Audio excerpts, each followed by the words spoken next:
Undeclared wars are commonplace.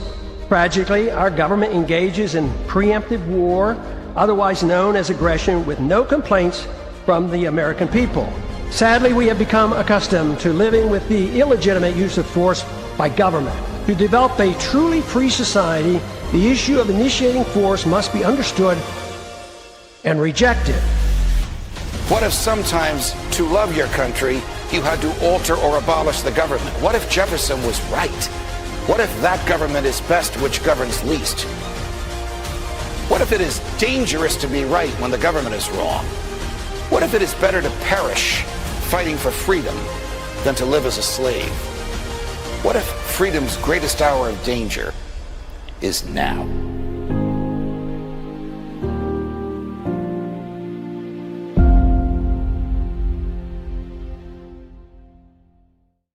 Hi, everyone. Judge Andrew Napolitano here for Judging Freedom.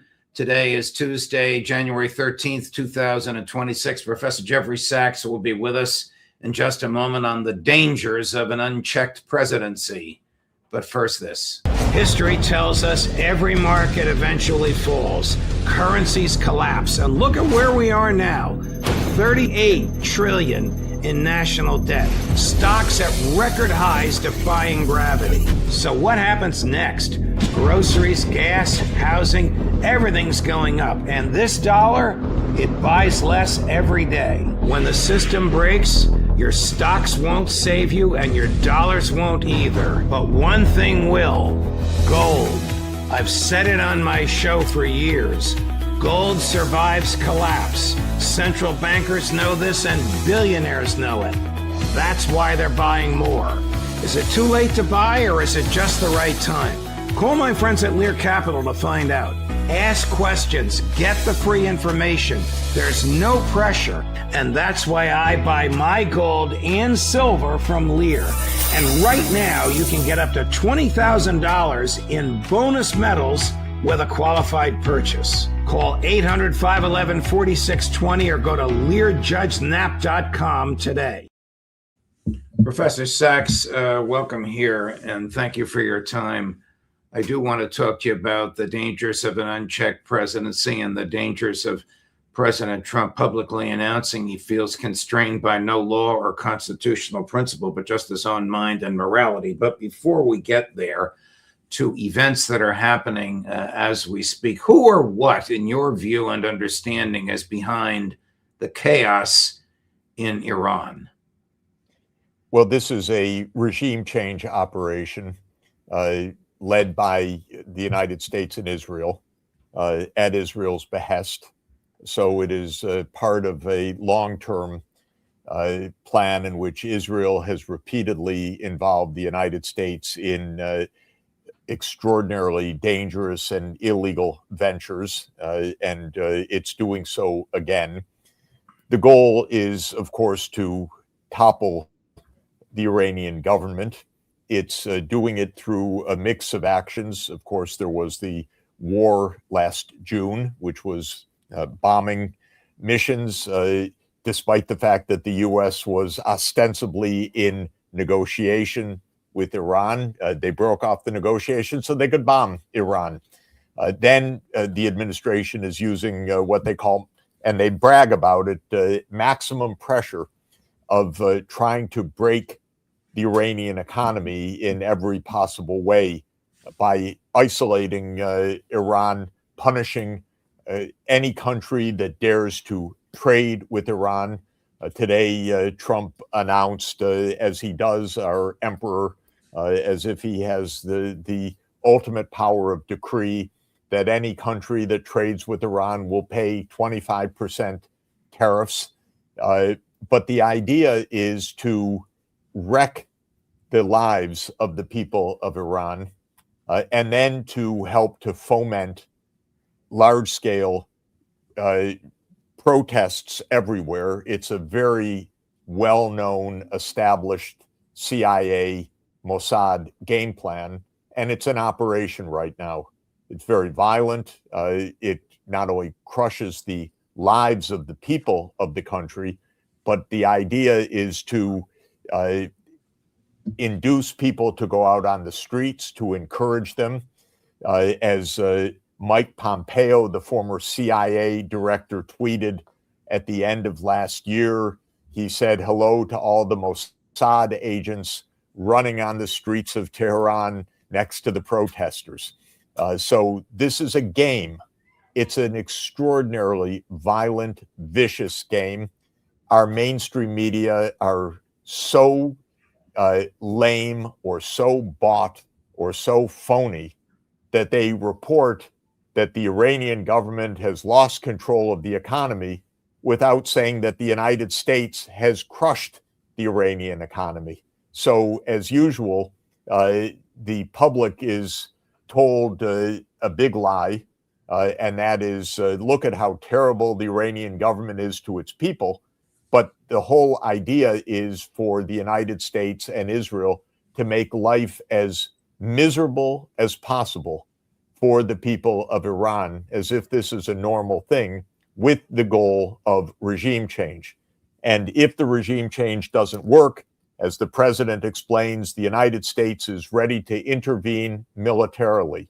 Remember that Trump is basically a handmaiden of the Zionist cause, the Zionist lobby in the United States, the Israeli government, and so he does their bidding.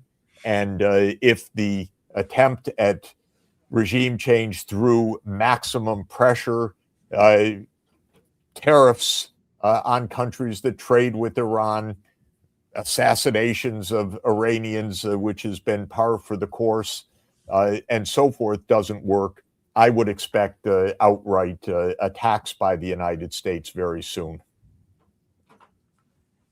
Will the tide turn in the streets? Will massive numbers of pro-government Iranians sort of drown out the people that have been bought and paid for and whipped up by Mossad and CIA? And second part of this question, is MI6 involved? Well, as a general principle, MI6 is generally involved, but I have no direct knowledge at all of any MI6 involvement. You raise an interesting reminder, though. It was MI6 and the CIA that toppled a government 72 years ago that was the destruction of Iran's democracy.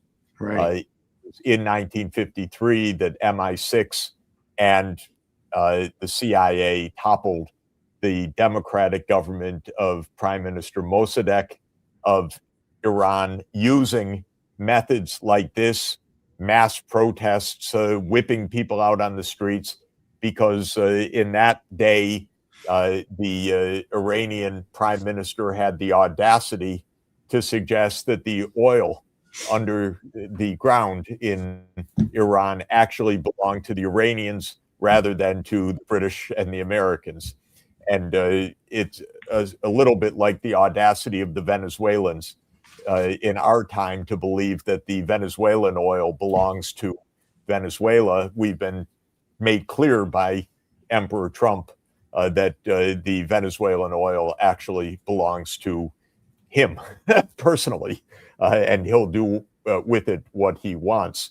In the case of Iran, I think we can say clearly this is the U.S. and Israel that are behind this, and Israel is the main provocateur. Of course, it's the one trying to lead the United States into war once again, but it's a good guess that the British are part of this. And also when we hear, for example, Chancellor Merz, you know that the shoddy, disgusting fix is in, because Merz is quoted as saying today, well, the government's about to fall in Iran because any government that loses the support of its own people can't hold on. Chancellor Merz did not say any government that is crushed by a maximum pressure of the United States, by illegal sanctions, by seizures of Iranian vessels, by tariffs imposed by the United States to punish anyone that dares to do business with Iran, with seizing Iran's financial assets, with bombing them last June. He didn't mention that that might have something to do with this. No, in the Western phony lexicon, you crush your opponent, and then if they try to lift their head, you say, what audacity do you have? If there are protests that break out because you ruin the lives of millions of people, you say, you see, we told you so. So this is a very vicious and yet transparent game if you watch it properly. Here's the Iranian foreign minister with whom you and I have both met yesterday, Chris cut number 7. The goal was to increase the number of casualties in the protests. Why? Because Mr. Trump, the President of the United States, said that if people are killed, they will come and intervene. This is clear evidence of interference in the internal affairs of other countries. We have audio recordings of messages sent from outside the country to these terrorist elements, telling them, open fire while you are among the protesters. If you can shoot the police, do so. If you cannot, then shoot ordinary people. We possess extensive evidence and documents indicating the involvement of both the United States and Israel in this terrorist act. You don't see any of that in the Western media, Jeff. By the way, this is very reminiscent of the coup that took place in Ukraine in February 2014. When the coup has been studied, it turns out that many people that were shot that day of the violent coup were shot from buildings controlled by the opposition to the government, though the shooting was blamed on the government that the U.S. was trying to oust. In other words, it was an operation to raise the number of casualties in the Maidan in Ukraine in February 2014, exactly the way that the Iranian foreign minister explained now. This is a well-known playbook. We're watching a regime change operation underway. The goal is to oust another government. This is absolutely war of a particular kind that the CIA and Mossad have used repeatedly over many decades. So the playbook is well known, and that is create chaos, bring people out onto the streets, provoke casualties, and then use that either to provoke internally a coup, or if that doesn't work, say that you're protecting the people and you intervene directly, which every hour or so Trump threatens to do right now, or declares that he's about to do right now. So this is watching before our eyes how a regime change operation works. I want to emphasize these are profoundly illegal and immoral operations. They claim that the U.S. should control who governs other countries. They result in mass loss of life, violence, destruction of economies, and prolonged instability, and often in war that continues for many, many years. And that war can cost the United States hundreds of billions or even trillions of dollars, as was the case in Iraq and Afghanistan. Or things can drag on to lose hundreds of thousands of lives, as was the CIA operation tasked by Obama to overthrow the Syrian government. Or the action can lead to civil war and violence that continues for 15 years, as the case of toppling the Libyan leader Muammar Gaddafi in the fall of 2011. The history of what Trump is doing, which is the opposite of what he told his supporters he would do, of regime change, nation building, blah, blah, blah. He's doing exactly the standard CIA-led regime change operations. He's beholden to Israel for reasons we do not fully understand. Maybe it's just the money, maybe it's something else. But he is doing exactly the opposite of what he claimed he would do when he came to office, which is stop these wars. He is fully doing the deep state operations. Do you think that Iran will strike Israel before Israel strikes Iran this time around?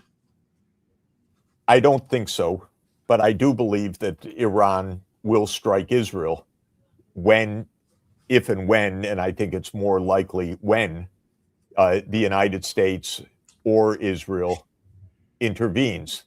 Of course, last time in June, when Israel attacked, they murdered many people first. They decapitated much of the Iranian leadership.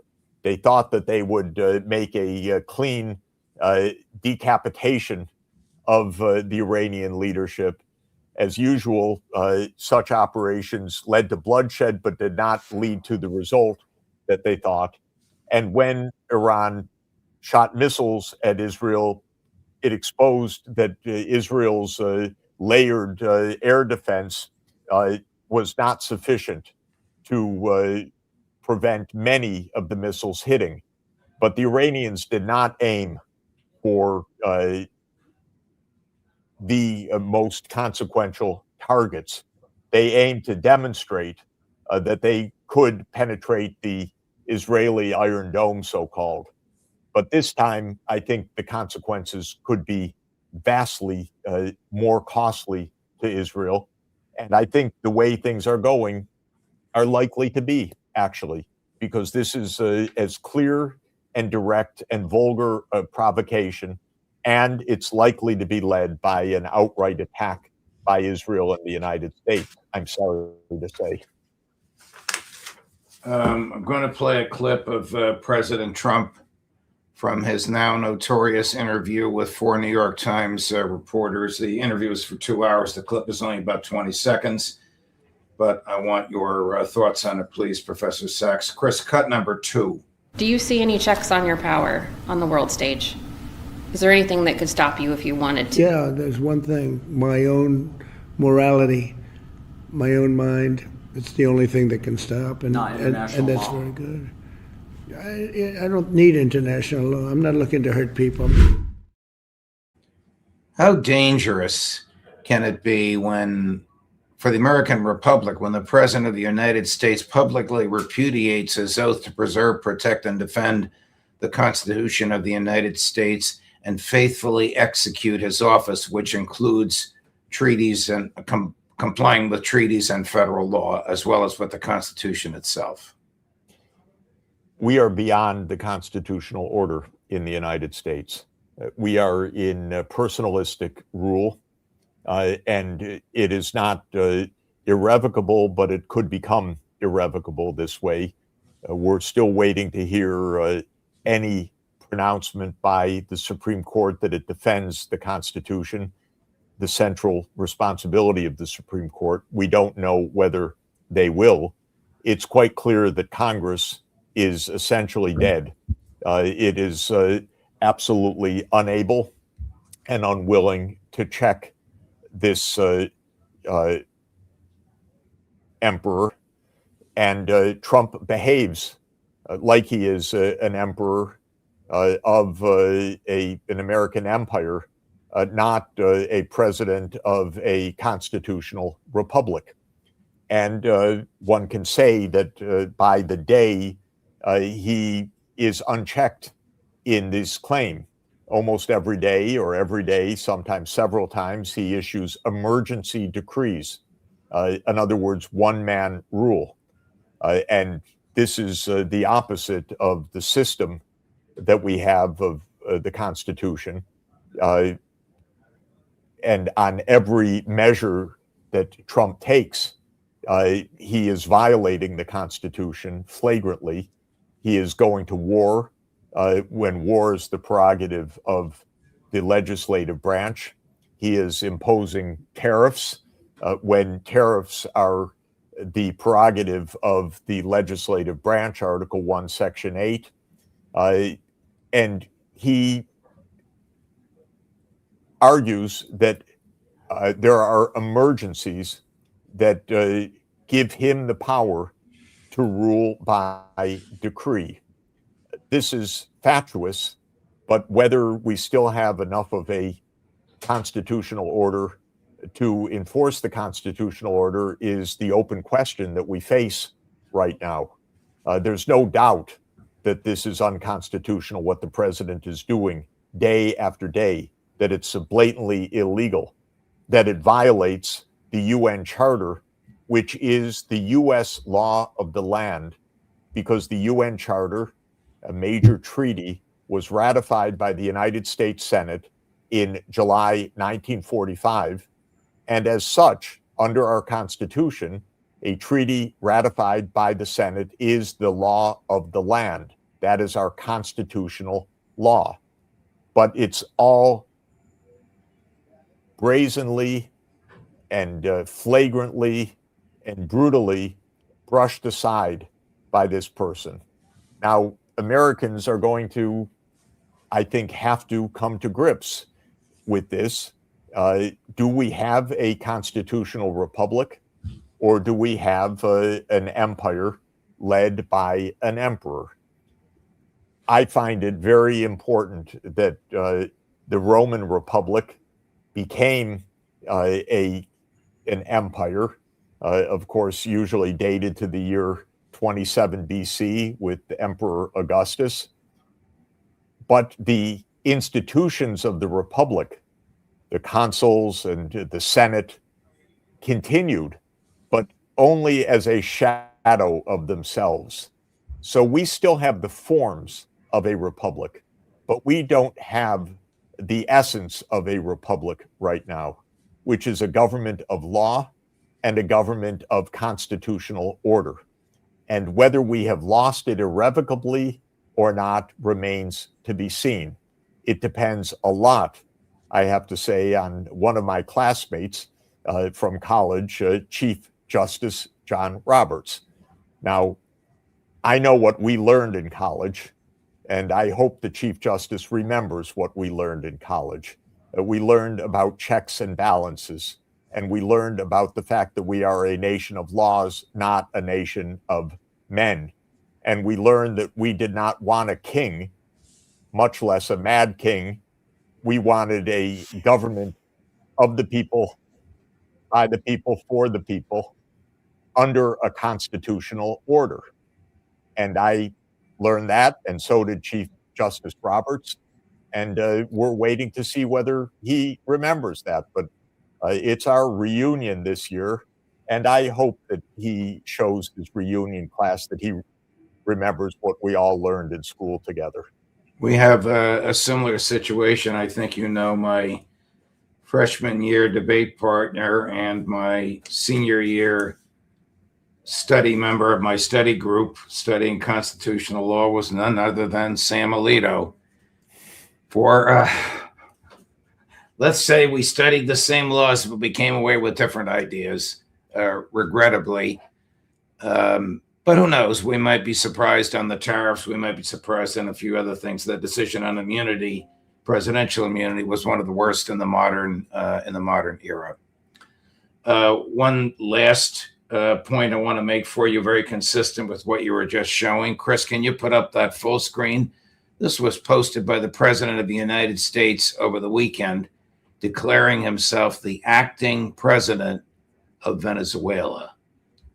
Now, I don't know if he considers that a joke or if he realizes that people will take it seriously. He kidnapped the president. He wants to steal the oil. Now he claims he's the acting president of the country. I don't think it's a joke, by the way. I think it is actually a part of the delusion right now. There is a drunkenness of power that is leading Trump to declare wars, to kill lots of people through his orders, to threaten countries all over the world, to, I think, be on the verge of attacking Iran. I don't think this is a joke. Nothing has been funny in the past year. The complicity in Israel's genocide, the bombing of Iran, the regime change operation underway in Iran, the attack on Venezuela, the threats to Canada, to Greenland, to Mexico, to Colombia. We are in a very, very serious situation. Even if it were a joke, it's no joke. It's deadly serious. People are dying, and we're inching closer to world war. Maybe inching is not even right. An attack on Iran could be a devastating result because it is in the midst of the greatest cauldron of instability on the planet in the Middle East, and filled with the military power and nuclear arms all around. And this is a kind of giddiness that we're seeing right now. So joke or not joke, it's no joke. Professor Sachs, thank you very much. I know you're on the other side of the planet and it's already tomorrow there, but we deeply appreciate your time with us. Thank you for your terrific analysis, my friend. Great to be with you. Thank you. Thank you. Coming up at 11 o'clock this morning on All of This, Colonel Douglas McGregor. At 2 this afternoon on All of This, Matt Ho. And at 3 this afternoon on All of This, Colonel Karen Kwiatkowski. Judge Napolitano for Judging Freedom.